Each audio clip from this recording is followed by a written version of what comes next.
Bueno, como ustedes saben, este domingo se va a realizar el prereferéndum para derogar la llamada ley trans.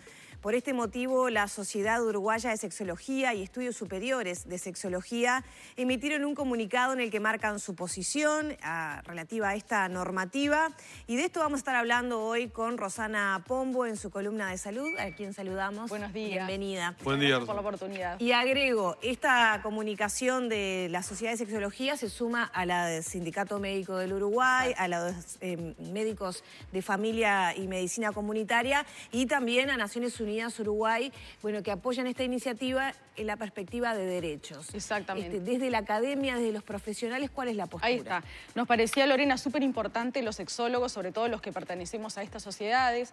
Yo integro la comisión directiva de SESEX, que la nombraste recién, que es la Sociedad de Estudios Superiores de Sexología, y nos parecía que era muy importante, desde un punto de vista de nuestro compromiso, manifestar también como profesionales, expertos en la materia, poder expresar nuestra opinión a través de un comunicado que fue elaborado en común esfuerzo con ambas sociedades.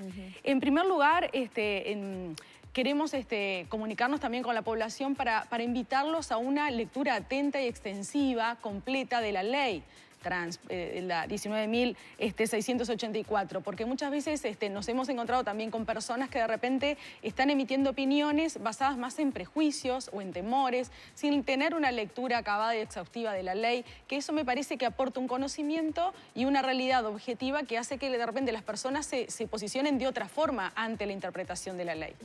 Creo que acá hay dos temas clave que vienen como en la discusión, ¿no? Por una parte, el tratamiento de menores de edad, el acceso a tratamientos de hormonización, a posibles operaciones de cambio de sexo sin el consentimiento de los padres. Ese es un punto, digamos, clave que puede, tornar la decisión para algún ciudadano que esté en la duda de cara al domingo. Nosotros como sociedades nos dedicamos, por supuesto, a la formación de sexólogos clínicos, de educadores sexuales y también nos dedicamos a la investigación.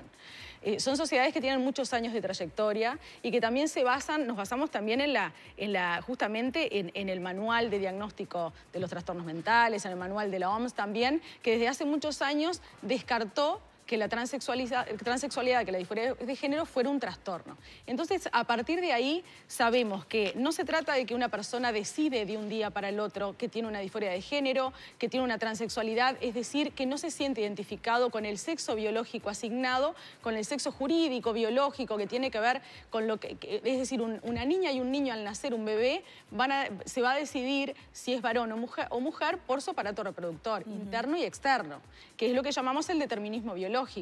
Pero después esos niños y niñas a temprana edad, alrededor de los 2 o 3 años, empiezan a sentir, sin saber nada de esto, ellos naturalmente empiezan a sentir que no coincide su identidad de género, su identidad sexual, el sentirse varones o mujeres con su apariencia física, con su aparato reproductor. Entonces ahí, en realidad esto es reciente, ahí debería empezar un proceso de acompañamiento con sus padres, con sus tutores, con su familia, con la escuela, con un equipo de especialistas que empiecen a acompañar ese tránsito que quizás lleve a confirmar esa disforia de género, esa transexualidad. No necesariamente.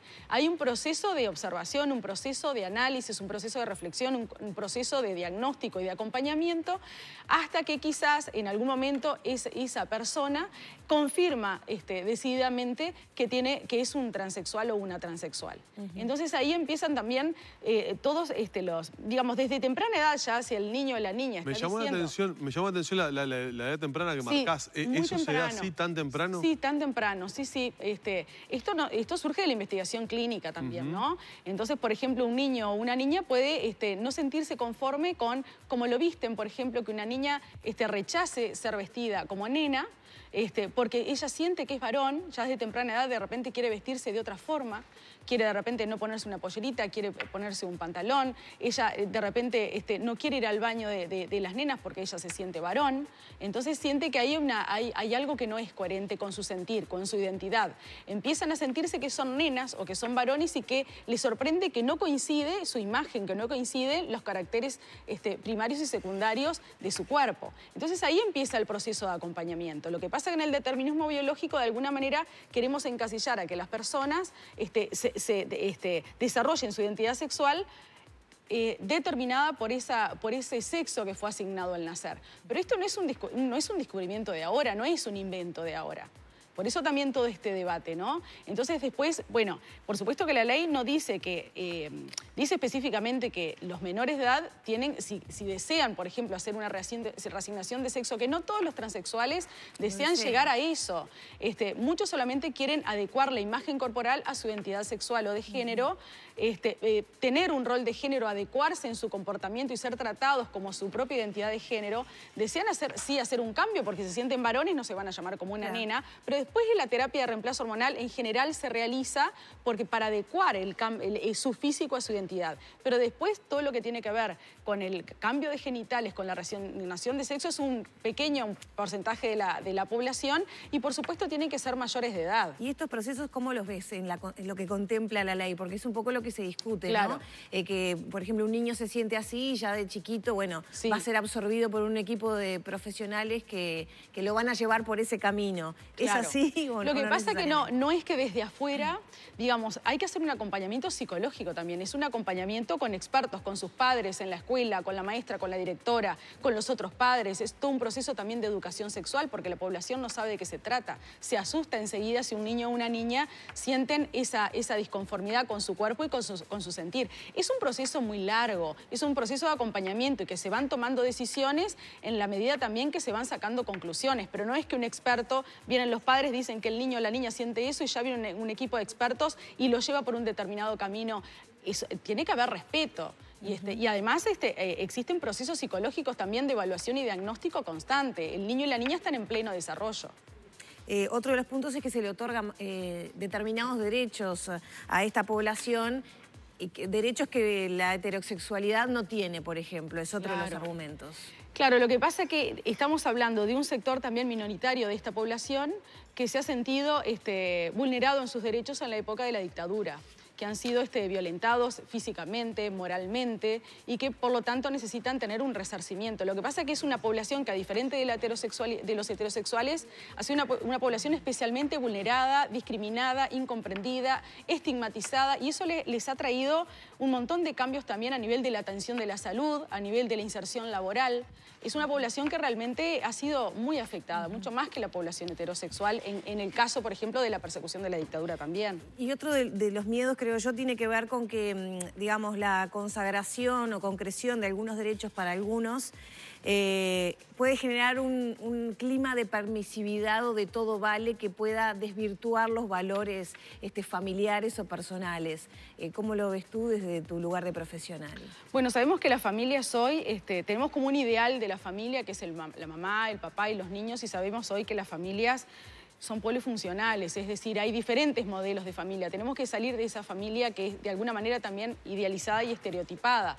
Hoy sabemos que hay familias monoparentales, sabemos que hay familias constituidas solo por una mamá o de repente por una abuela, o solo una pareja sin hijos, o un papá con hijos adoptivos, matrimonios del mismo sexo. Es decir, tenemos que salir de esa conformación familiar que parece la única válida. Ahora, con respecto a las personas transexuales, ellas también, ¿por qué no tienen derecho también a formar una familia? Y no van a tener más o menos derechos que otros a formar una familia.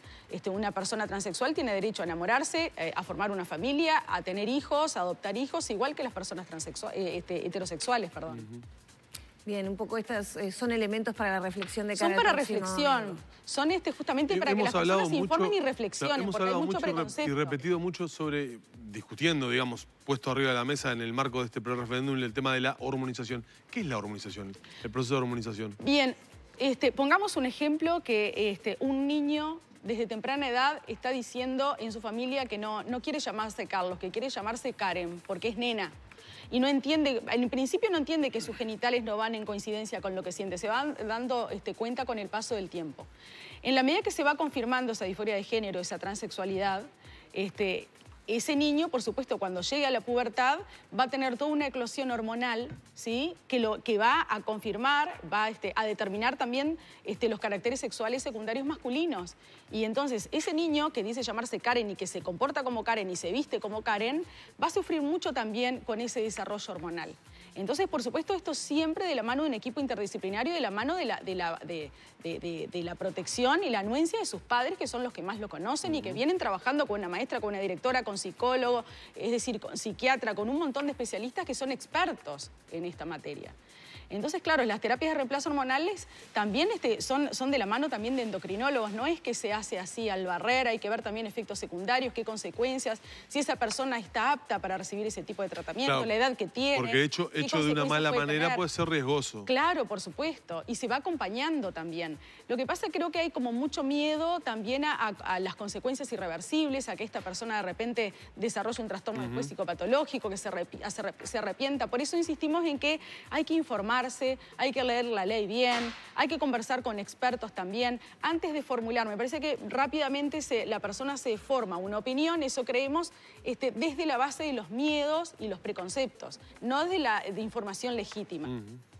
Bueno, Rosana, muchísimas gracias. Ha sido realmente un placer tener a Rosana Pombo, columna de salud, columna de sexología, psicóloga y sexóloga, hoy tratando algunos aspectos sobre lo que será la jornada del domingo, sobre lo que, como ella bien ha denominado, es un momento de reflexión que debemos tener los uruguayos. Muchísimas gracias. Gracias a ustedes por la oportunidad. Cerramos por aquí nuestro encuentro con Rosana Pombo.